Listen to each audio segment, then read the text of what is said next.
purpose. The moment it enters your life, nothing is ever the same again. Not your habits, not your priorities, not your excuses. Purpose is the reason you stop negotiating with mediocrity. It's the fire beneath your belief, and the compass that gives your conviction a direction. When you don't have purpose, you chase everything. You scroll endlessly. You start and quit. You search for meaning in applause, validation, distraction. But when you know why you're here, when your soul knows what it was born to build, you become dangerous. Because now you're not just moving, you're moving with intention. Now you're not just working, you're working with urgency. Now you're not just dreaming, you're building a legacy. And purpose will test you. It won't reward laziness. It won't allow you to hide. It will demand that you evolve, stretch, and grow into someone worthy of the dream. That's where discipline is forged, not in the hype of motivation, not in the peaks of inspiration, but in the lonely, silent repetition of doing what must be done, when no one claps, when no one sees, when quitting would be easier.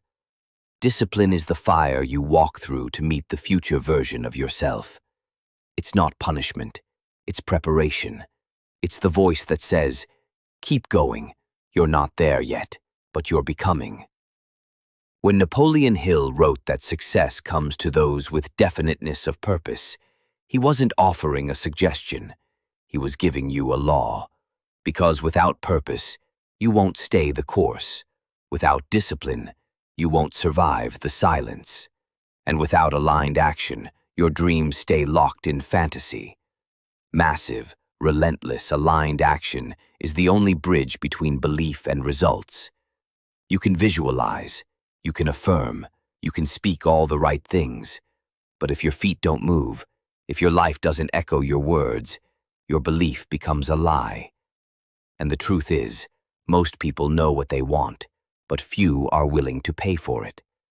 Not in dollars, but in early mornings, in late nights, in silence, in setbacks, in sacrifice. That's the real currency of success, the version of yourself you must leave behind to become who you were meant to be. Action is the proof. It's the offering. It's the daily declaration that says, "I don't just believe, I'm building. I don't just dream, I decide." And when you move in alignment, when every thought, every step, every breath is a match for your purpose, the world begins to shift. Not because it owes you, but because it recognizes something it rarely sees, a human being on fire with clarity, belief, and discipline. And the ones who live like that, they don't chase success, they attract it.